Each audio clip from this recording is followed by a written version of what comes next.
4 rounds to go, team. Pretty excited for this week here. It's going to be a fun one. The Broncos aren't playing, so it's a great week, obviously. No, I'm kidding.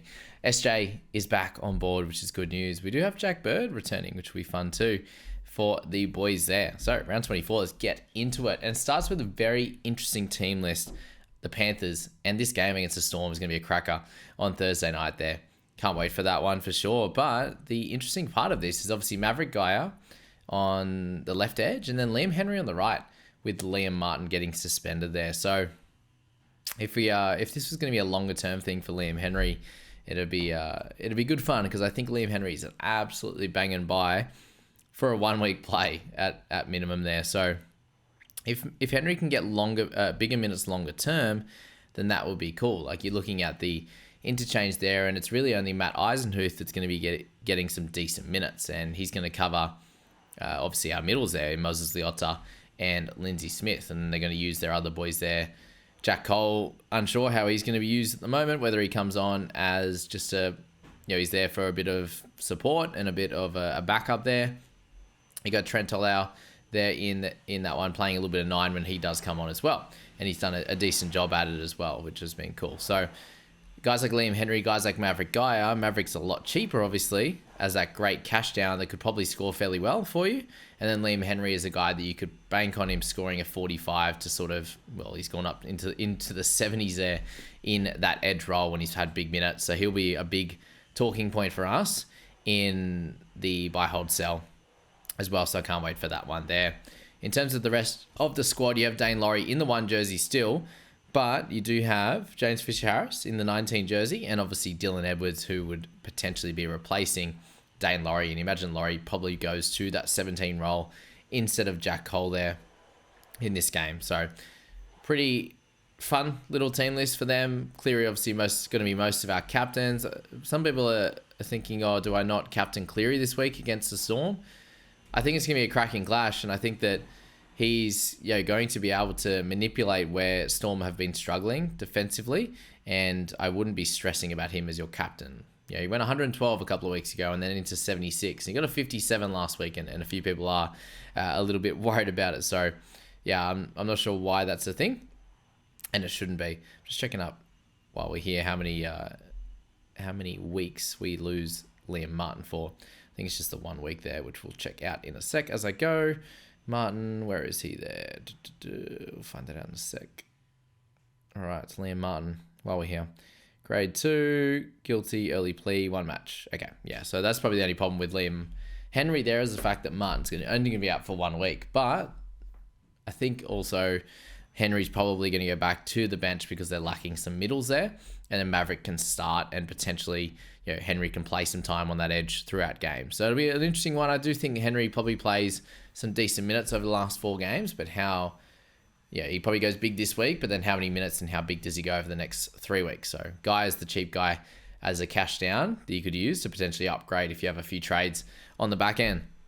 Isaiah Yeo still a really solid pickup right now, and I wouldn't be going for anyone else outside of that. But the Storm, you've got a very, very similar back 7, obviously, that they've been mucking around with lately, and Eli Katoa does return to the starting side, which, it was mentioned that he just would get a rest to heal those knocks that he picked up, that knee issue that he's dealing with, and he may not get rested going forward. We'll see how that one plays out, but they do have a very similar interchange of what they've been throwing out as well. So same team for them, which is good to see. And then Sorensen obviously needs to be sold if you do have a bunch of trades. If you only have the 1, I think just use him as a loop and then make some decisions from there. But guys like Sean Bloor, you could sell. Outside of that, it's Harry Grant, Hughes, Munster, Howarth. You're holding all those guys, and then obviously Pap as well. Hopefully a bounce back game for him after some low ones for him, unfortunately. We go to Eagles up against the Wars there, and Turbo, if you want someone that could obviously go big like he did last week, then he's your guy. They still have a really nice run coming up, so Turbo's a good play. He's a lot more expensive than that of Garrick, but both those guys could go nuts. DCE as well, if you want to jump on that train, then that works well. And then Olakau'atu is the other one to have a look out there. So very, very similar for them. The main issue there is Sipley being out. He moves to the reserves, but that does mean that you can use him as a loop this week if maybe you're in a position where you didn't have one heading into round 24. For the Wars, we do see Johnson returning. Rogers in the centres there with Adam Pompey, and Ali Leataua is out into the... Is he out? Out in general this week. What did he end up doing? Concussion protocols, that's right. And then Tamati Martin drops out for SJ. And after how well he played, the try and 3 try assists, he, unfortunately no good. And good to see Luke Metcalf back into the extended squad. So we'll see what happens with him, if he gets an opportunity in that interchange or not, or if he sticks there and plays some cup instead. But for the Waz, you're looking at really the only play you probably look at is you could potentially go for Johnson, but he is coming off an injury. It's Adam Fanua-Blake, it's Barnett, 2 of the best guys to look at if you, especially from a head-to-head perspective, given they'll be out in round 27 when it doesn't matter for you anymore. So have a look at those guys there. For the Roosters, I've got them as the best buys of the week there, given that there's a smaller chance now, I think, that they actually get rested. Let's just say they don't get rested, though. They have a terrific run of games. This is always a fun one against the Eels, but you've got Tedesco, you've got Manu, you've got Dom Young, you've got Walker, you've got Angus Crichton, and you've got Connor Watson as potential options this week, which is absolutely wild. And they could all score great. They could all be average enough, but I do think they end up scoring really well across that 4 weeks, whether it's a bit up or a bit down on a week-to-week basis. They have a really nice run coming up. For the Eels there, Ryan Madison apparently has been named, so surely he's Buckley's. No chance of backing up, of actually playing this game after it said that he's broken 3 ribs. I think it'd be absolutely stupid to do so, but it looks like they've just named the exact 17, and they'll make some changes later on, basically. And it's not like he's got a long turnaround at all, given they play Friday night here and not Sunday. But Hands, Cartwright, Brown, Dejanasi, Gutho, and Talangi all could be held in this one, but it's up against the Roosters and could be a little bit of a tough one. So if you can loop or potentially not play them, a couple of those guys like Talangi, etc., then that might be the correct play. For the Doggies, they come up against the Dolphins, and I think it'll be a fun clash for them. Jacob Kiraz, Burton, Curran, Preston are really the options you want to look at. Reid Marnie, again, trying to loop out if he can. He's carrying a bit of an issue at the moment. Has been named to play. Probably not expecting him to play 80 minutes unless the game is in the balance. So, definitely worried about him and his prospects going forward as a really good scorer. But, just something you need to note. If you don't have other hooker, then just play him and hope that he does well there. For the Finns, Plass, sort of the only real guy, and a few people asked me now, I got rid of him a few weeks ago. Should I bring him back in?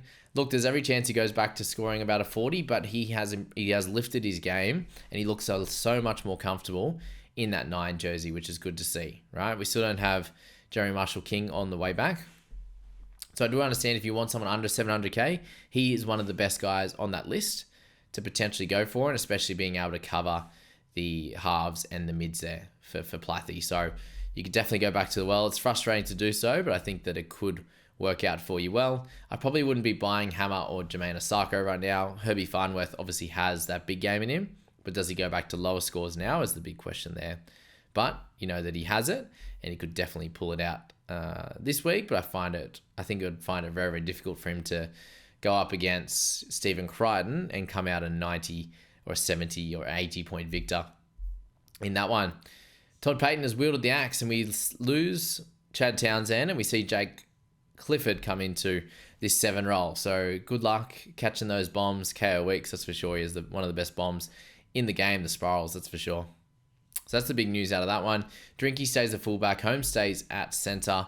And we do see Sam McIntyre stay in the 10 jersey, which is fun to see, with Jordan McLean, his partner there. Lukey and Finn are in that back row spot, with Nanai being out with concussion, unfortunately.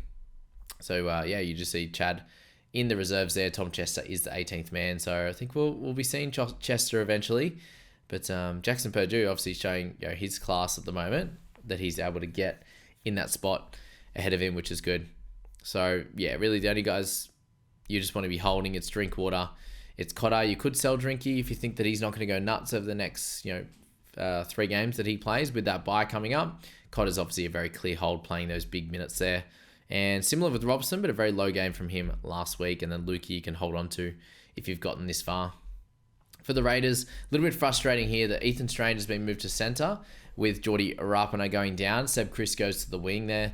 And then Adam Cook comes into 6. And we know that what happened last time he played 6, Foggy wasn't able to get a good chunk of those kick meters. They split them. And that's going to hurt him by about 5 to 7 points there, unfortunately. That sort of, couple hundred extra kick meters that Cook has been kicking when he plays is going to hamper Fogarty a little bit.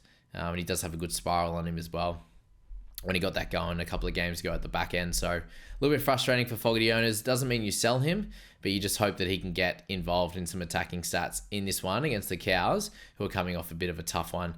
That's for sure against the Broncos there. Hopefully for Starling, it's a bit of a bounce back game for him, and I think it will be. Joe Tarpany, I'm very worried about this week. He's coming off obviously a sin-bin game, but still looked really damaging, and I think he'll score well again this week in that 50-odd minutes that he's been given. And a little bit of a weird one there is Trey Mooney coming out of the side, and you do see Emre Gula come back into the interchange. I think Mooney's been really strong.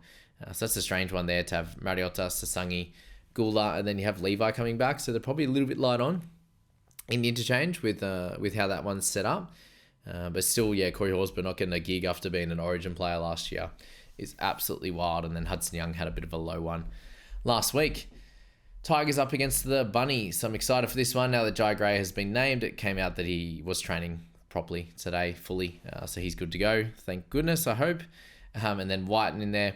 The big news here is the fact that we do see Talis Duncan on the edge, but Keon Kolomatangi's name's there as well, with Cam Murray moving back to the 13 role. So I think that's completely fair. Like he's been a back row all his life, and then Murray's been one of the best 13s in the game, so it's probably worth it after getting some losses there, putting him back to his rightful spot. And that puts Cam Murray in a terrific position as a buy this week. Keon will obviously speak about in the buy, hold, sell. He has played a lot of time on that edge, and he has some massive games in there. He was just a lot more consistent when he was playing in that 13 role. So that's the big kind of worrisome sign there. But you do have Talis Duncan in the edge spot as well, with Jacob Host on the bench. And I think Host will take some minutes from Talis, and we should expect Keon to go back to playing that full 80, but just on the edge there, which I'm not worried about at the moment. If he's going to play 55 in the middle, I'd prefer him to play 80 on the edge. So that's where I'm at personally. Even if the stats say different, I just think he's improved as a player this year. For the Tigers, we lose Ruben Porter, so he moves back to the reserves, which is a funky one for sure, with Alex Seyfarth going back onto that edge, and we know that he can score really well in good minutes on the edge, so keep that in mind for any owners of him. You might want to play him this week if we see this team stay exactly the same, because you've only got middles in the interchange. You've seen Fanua Polo play a little bit on an edge, but expect Seyfarth to play some big minutes there on that side. Stefano, a guy you might want to be leaving out at the moment. He's just not delivering. You've got Galvin in that position doing great. And you've got Luke Lalili replacing Alamalo in that one. And unfortunately, Cheekham gets punted out of that one as well, given he has a calf strain. So you just see Talis into the starting side and Host returning.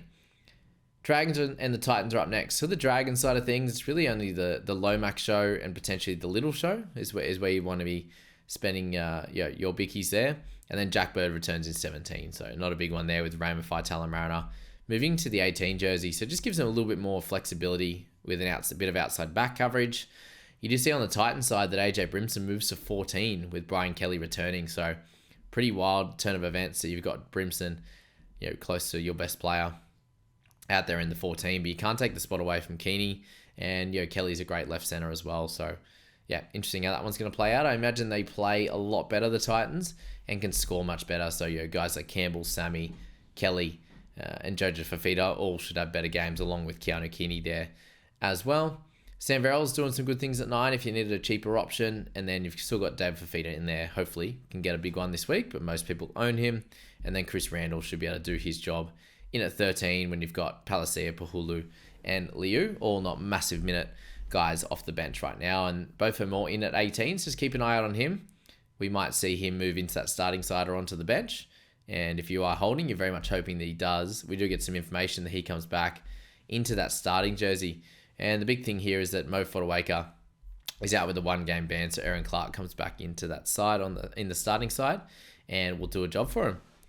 Last game, guys, Sharkies up against the Knights, and for the Sharky side, you still don't see Trindle in the beginning 13, but you do see him on the reserves there with Ronnie Mulatalo and Braden Hamlin-Uele, all in 19, 20, and 21. It could definitely come in as as replacements there for sure. Does that affect us too much? Really just Stone Street, but I doubt you're playing him anyway, would be the big one. And then Brayley would move back to 9, McInnes back to 13, which I think most people would be happy enough with.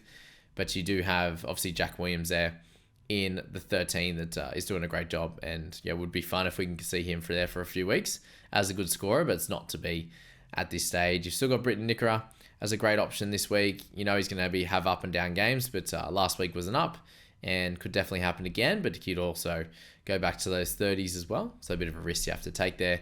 Kale Iro scoring incredibly well. Keep playing him there, but it'll be a fun matchup against Dane Gagai. That's for sure. And on the night side, it's not like a slam dunk all in to go on to Ponga, Gagai, these type of players this week. They could easily, the Sharks could easily outplay the Knights in this one.